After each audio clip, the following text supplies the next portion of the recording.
Hello students, welcome in Porwal ma'am class. Students कैसे हैं आप? अच्छे होंगे, अच्छे रहने भी चाहिए। ठीक है, इस समय चल रहा है आपका मिड टर्म एग्ज़ाम का टाइम और आप चल भी रहे होंगे बहुत से बच्चों के, तो थोड़ा सा हम आज एंजॉय करेंगे। उसमें किसी चैप्टर को रीड नहीं करेंगे, आज हम एक स्टोरी सुनाते हैं। तो चलिए स्टोरी स्टार्ट करते हैं। थोड़ा सा पहले हम स्टोरी की बीच से पहले एक थोड़ा सा मोटिवेशनल कर लेते हैं। ये उसी स्टोरी से थोड़ा रिलेटिव है। कहते हैं कि कर्म का थप्पड़ बड़ा भयंकर होता है। कर्म का थप्पड़ बड़ा भयंकर होता है। अगर एक बार ये जिसके पड़ता है ना, तो उसके एक ही बार में सारे पुण्य क्या हो जाते हैं, क्षीण हो जाते हैं, और उसके जो पाप होते हैं वो क्या हो जाते हैं, उस पर हावी।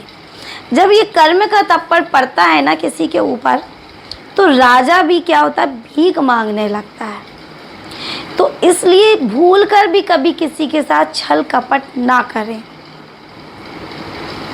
ताकि आपको इसका भुगतान भरना पड़े। चलिए, तो इसी कर्म से संबंधित और भाग्य से संबंधित एक स्टोरी बताते हैं। स्टोरी अच्छी है, बुरी है, जैसी भी लगे कमेंट्स में बताएंगे। लाइक शेयर ज़रूर करिए। ओके चलिए, स्टूडेंट्स हैं, फ्रेंड्स हैं, जो भी सुन रहे हैं सभी के लिए। स्टूडेंट्स बोलने की आदत पड़ गई है कुछ, फ्रेंड्स वगैरह जो भी मेरे आप सुन रहे हैं। चलिए, तो स्टोरी हम स्टार्ट करते हैं। एक ब्राह्मण था। ब्राह्मण की जो आर्थिक स्थिति थी वो अच्छी नहीं थी। ब्राह्मण के घर एक पुत्री का जन्म हुआ। पुत्री जो थी, बेटी जो थी, धीरे धीरे कर बड़ी होने लगी। अब ब्राह्मण को चिंता हुई कि मैं इस बेटी, जो मेरी ये बेटी है, विवाह के योग्य तो हो गई, पर मैं इसका विवाह करूँगा कैसे, क्योंकि मेरे पास जो है संपदा नाम की कोई चीज़ नहीं है। क्यों, खाने तक के मेरे पास अपनी इतनी परेशानी रहती है। 2 वक्त का खाना ही मेरा बड़ी मुश्किल से होता है, तो मैं अपनी बेटी का विवाह कैसे करूँगा। तो वो सोचता है कि मैं अपनी जो आर्थिक स्थिति को ठीक करने के लिए, या बोला जाए कि अपनी बेटी का विवाह करने हेतु वो एक निर्णय लेता है कि मैं लक्ष्मी माता की तपस्या करूँगा, उनको लक्ष्मी माँ को प्रसन्न करूँगा, ताकि मेरे पास इतना धन आ जाए कि मैं अपनी बेटी का विवाह एक अच्छे से परिवार में कर सकूँ।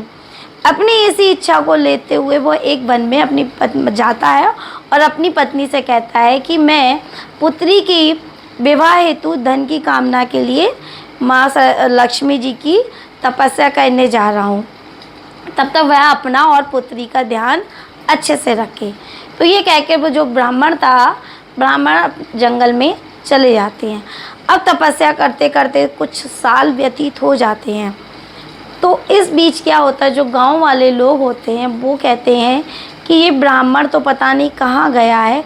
जो बेटी है, वो बेटी की उम्र क्या है, विवाह के योग्य जो थी वो हो चुकी है, उससे भी ऊपर। तो गांव के लोग कहते हैं ना, पहले गांव में, मोहल्लों में एक यूनिटी रहती थी, परिवार के समान रहते थे।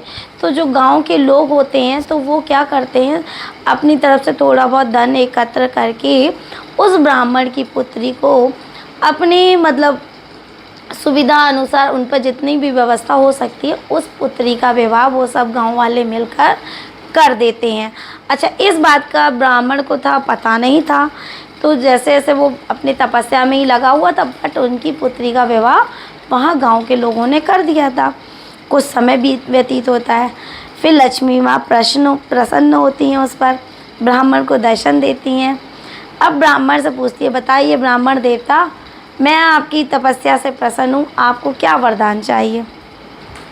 तो ब्राह्मण कहता है कि माँ, मुझे अपने लिए कुछ नहीं चाहिए, मुझे एक जो बेटी है, मुझे उस बेटी के विवाह हेतु कुछ धन चाहिए बस, ताकि मैं उसका विवाह जो एक अच्छे से कुल में कर सकूं।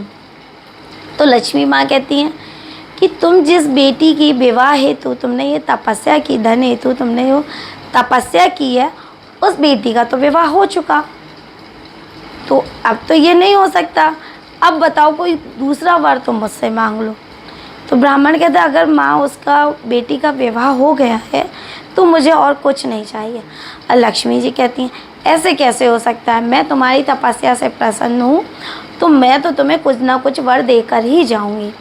पर ब्राह्मण देवता कहते हैं कि नहीं, मुझे और कुछ नहीं चाहिए, मैं अपने जीवन तो अपना जैसे तैसे काट लूँगा, मुझे सिर्फ अपनी बेटी की ही चिंता थी, उसी के विवाह हेतु मैंने आपसे धन चाहता था, जिसलिए मैंने आपकी ये तपस्या की। तो ब्राह्मण काफ़ी देर तक मना करते रहते हैं, पर जो लक्ष्मी माँ होती हैं वो कहती है ठीक है, तुम्हें मुझसे वर चाहिए या नहीं चाहिए, पर मैं तुम्हें एक वरदान देती हूँ कि तुम 1 वर्ष तक तुम राज्य का सुख भोगोगे। तो वो ब्राह्मण को हंसने लगता है कि कहाँ मेरे पास खाने तक को नहीं है, आप मुझे राजयोग दे रही हैं, और मुझ जैसे ब्राह्मण को कौन अपना राज्य दे देगा। तो वो हंसने लगता है, और लक्ष्मी माँ कहती हैं मैंने तुम्हें वरदान दिया है और ये वरदान ज़रूर सिद्ध होगा।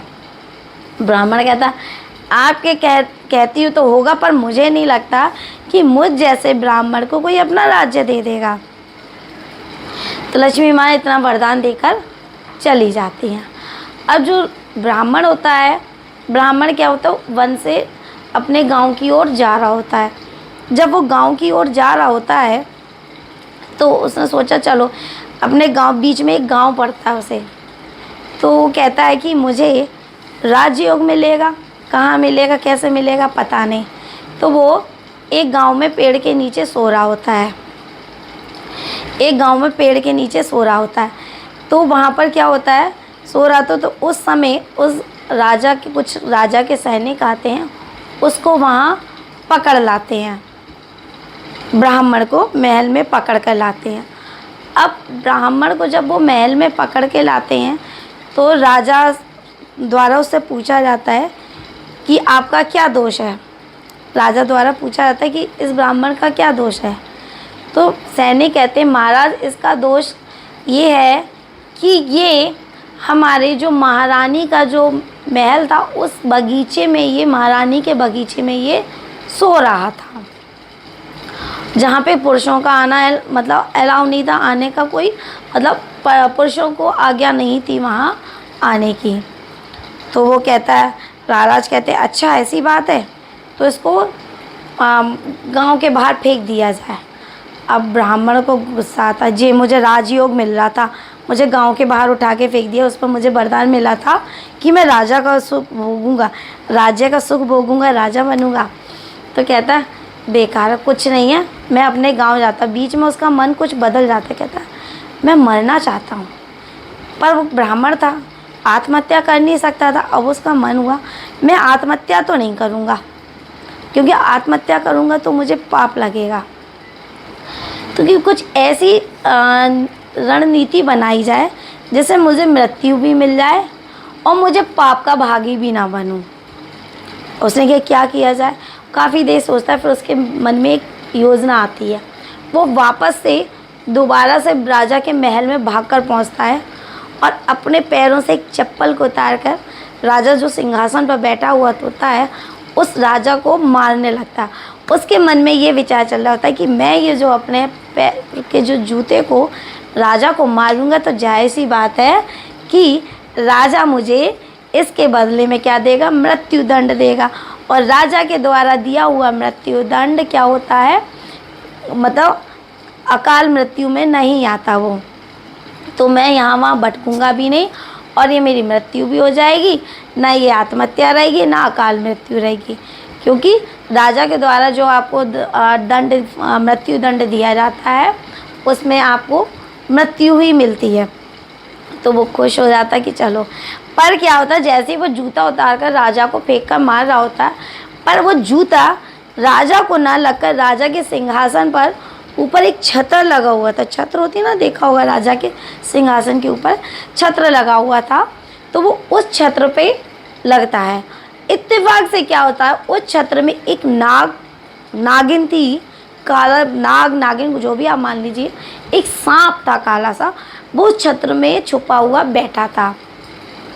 जैसे ही राजा उसमें जूता मारता है तो वो नाग जो होता है राजा के ऊपर आकर गिरता हुआ फट से नीचे गिर जाता है, जिससे क्या होता है वो नाग जो था मर जाता है, नाग मर जाता है।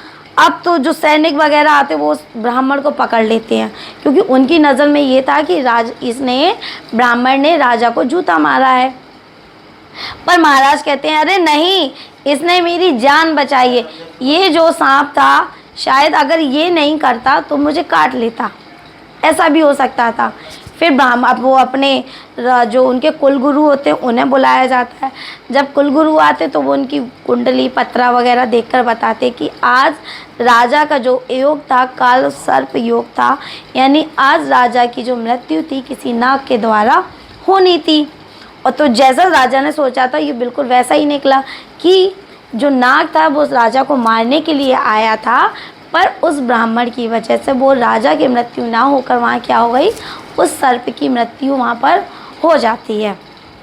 तो राजा कहते हैं आपने मुझे प्राण दान दिए हैं, आपने मेरे प्राणों की रक्षा की है, तो आज से आप मेरे इस सिंहासन पर बैठेंगे। आप ब्राह्मण देवता हो, मुझे आप अपनी सेवा का अधिकार देंगे।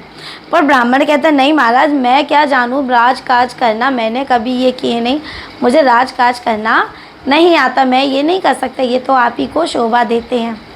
पर राजा उनसे इतनी विनती करते, इतनी वो प्रार्थना करते हैं, तो बाद में वो तैयार हो जाता है और राजा के साथ साथ रहने लगता है। राजा की तरह ही उसके वस्त्र हो जाते हैं, वो ब्राह्मण वाली वेशभूषा होती है वो हट जाती है, राजा जैसी वेशभूषा पहनने लगता है। राजा के बगल में ही उसका एक सिंहासन होता है, राजा के साथ घूमना, राजा के साथ खाना। तो जो उसका जीवन था बिल्कुल खुशियों से भर गया था, सारी सुख सुविधाएं ऐशो आराम आ गए थे। तो ये समझ लीजिए कुछ समय के लिए वह भूल गया था कि वह कौन था और आज क्या है।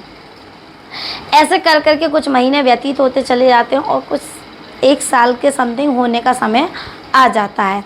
तो एक बार क्या होता है, जब राजा कहते हैं चलिए हम शिकार पर चलते हैं, तो राजा और ब्राह्मण दोनों शिकार पर जाते हैं। शिकार पर जाते तो शिकार पर दोनों जब जाते होते हैं तो जो रात का समय हो जाता है, शिकार करते करते जब वो थक जाते हैं, रात का समय होता है, तो टेंट लगाते हैं, जैसे तंबू बोलते हैं ना टेंट, उसको टेंट लगाकर वो अपने शिविर में वहाँ दोनों ही लेटे होते हैं। इत्तेफाक से वहाँ पर कुछ आवाज़ें आती हैं, तो ब्राह्मण की उस आवाज़ों से क्या है, आँख खुल जाती है। और राजा थे क्या, गहरी नींद में थे। सिपाही वगैरह थोड़ी दूर पे, शिविर के थोड़ी दूर पर खड़े हुए थे।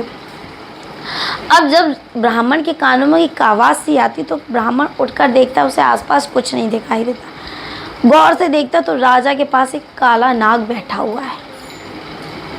अब ब्राह्मण सोचता है कहीं ये नाग राजा को ना डस ले। अब राजा को मैं उठाऊंगा उतने में तो देर हो सकती है, पता चला ये राजा को ही डस लेगा। तो वो क्या करता है, अब वो राजा की तरह रहने लगा तो जाहिर सी बात है वो तलवारबाजी भी सीख गया था।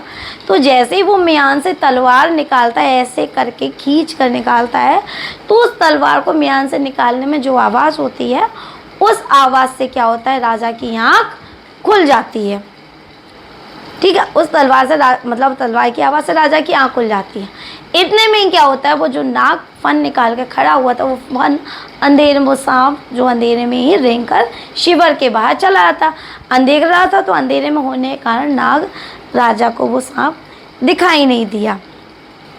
जब राजा ब्राह्मण को देखता है कि वो तलवार ताने हुए खड़ा हुआ है, तो राजा को क्रोध आता है, गुस्सा आता है कि मैंने तुम्हें एक साधारण ब्राह्मण से अपने साथ बैठाया, अपना साथ मित्रता की, तुम्हें राजा का पूरा अधिकार दिया, और तुम मेरे साथ क्या कर रहे हो, इस एकांत में तुम मुझे मारना चाहते हो। कि मैंने अपना दोस्त बना के, अपना मित्र बना के बहुत बड़ी गलती की है कि तुम एक ब्राह्मण हो, इसलिए मैं तुम्हें मृत्यु दंड तो नहीं दूंगा, पर तुमने मेरे संग जो छल कपट किया, इस एकांत में लाकर तुम मुझे मार कर मेरे राज्य को हड़पना चाह रहे थे, ये मैं कतई नहीं होने दूंगा। और बाहर से वो अपने सिपाहियों को आवाज़ देते हैं, सिपाही उस द्वारा कहते हैं कि इस ब्राह्मण को उठा के गांव के पूरे हमारे राज्य के बाहर फेंक दिया जाए, मुझे इस ब्राह्मण की आज के बाद कभी शक्ल ना दिखाई दे। अच्छा, अब क्या होता है, राजा का तो यहाँ जो था कैरेक्टर यहाँ ख़त्म होता है। अब ब्राह्मण देवता जब दूसरे मतलब गांव में के बाहर, जब उस गांव के बाहर फेंक दिए जाते हैं, तो वो ब्राह्मण सोच रहा होता है कि मैंने तो कुछ किया नहीं, मुझे राजपाट मिल गया, फिर दोबारा भी कुछ नहीं किया, सब कुछ अपने आप छिन गया, कि मैं तो कुछ करा ही नहीं, अपने आप आई और चीज़ अपने आप ही चली गई। तब रास्ते में उन्हें एक लक्ष्मी जी मिलती हैं फिर से मुस्कुराती हुई। कहती हैं ब्राह्मण जी कैसा रहा एक वर्ष आपका? तो वो समझ जाते, अरे माता जी अच्छा ये सारी लीला तो आपकी थी।